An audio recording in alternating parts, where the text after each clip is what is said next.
sera une autre fois. Hey, on commence ce 70%-là avec Éric Ferrand. S'il te plaît, amène-nous à notre premier chroniqueur.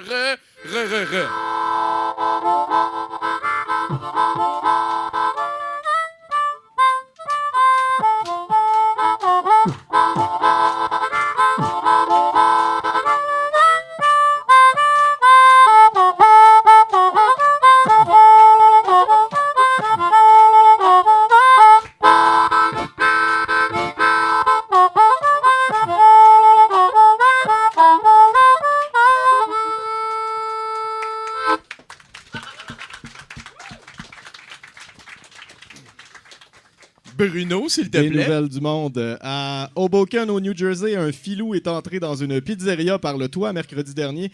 L'homme a tenté sans succès de voler le contenu d'un guichet automatique, décidant de voler des bouteilles de jus Snapple à la place.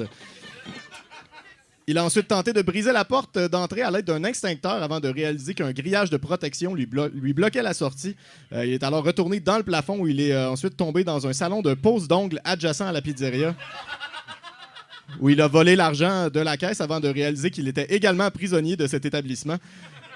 Il est alors retourné dans le plafond et est tombé dans le magasin d'alcool adjacent où il a volé des bouteilles d'alcool avant de retourner dans le plafond.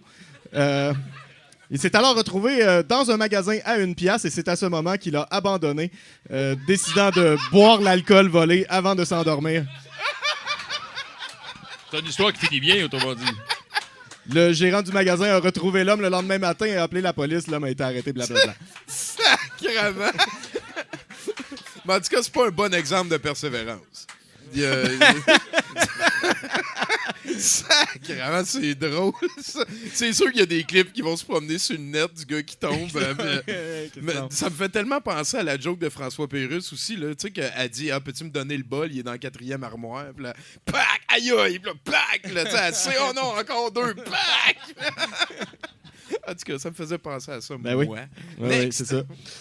Une femme et 2 hommes à bord d'un véhicule volé tombé en panne d'essence à Leduc, en Alberta, ont demandé de l'aide à un policier quand le prévisible est arrivé. Alors que la femme discutait avec le policier, elle a réalisé qu'un mandat d'arrestation avait été émis à son nom. Il a également aperçu les 2 hommes qui tentaient de se cacher dans le véhicule, réalisant que des mandats d'arrestation avaient également été émis à leur nom. Le trio a rapidement été arrêté par le policier en question. Une fouille du véhicule a dévoilé 1 kg de méthamphétamine et 85 grammes de cocaïne. Ben, tu sais que j'ai déjà été à Leduc. Hein, ils ont bien fait d'essayer de se cacher dans le char parce qu'à Leduc, là, tu peux te sauver pendant 3 jours de temps puis on va toujours te voir. C'est pas faux, c'est pas... Hey, 1 kilo de speed, là... T'as de quoi faire un Elvis avec ça, mon gars. Ça doit être... En tout cas, next! Oui, Martina Big, mannequin de 30 ans, et son mari Michael Irwin attendent un enfant. Les amoureux récemment mariés ont tous 2 reçu des injections de mélatonine, une hormone synthétique pour transformer leur peau blanche en peau noire. La mannequin qui avait précédemment fait les manchettes pour sa chirurgie de grossissement des seins, lui donnant une poitrine de 32S, est relativement certaine que son bébé sera noir. Affirmant que les docteurs ont dit qu'il serait noir, ajoutant qu'il parle également avec eux pour savoir si l'allaitement est sécuritaire. Lorsque questionné à savoir si ils allaient être déçus si leur bébé n'était pas noir, Big a affirmé « Je suis certaine qu'il sera noir, mais s'il est chocolat ou lait ou un peu plus pâle, c'est pas grave. » Oh, l'amour d'une mère. Rêver, un impossible rêve. Fait que là, il y a comme un ton de brun qui pourrait devenir grave, là, si j'ai compris. Ouais. On va avoir des nouvelles là-dessus, j'ai l'impression. C'est un ami personnel de la femme qui va être déçu s'il n'est pas noir. Ah, ben, entre autres, hein, ouais, il va y avoir des discussions à avoir à l'interne, je pense, ça, c'est sûr. Ah, il y a Bruno Corbin, mesdames, messieurs. Merci beaucoup, Bruno. Ah là là, on aime ça, ces genres de nouvelles-là. Lui, ce qu'il dit, c'est des vraies affaires qui sont arrivées pour vrai. Là.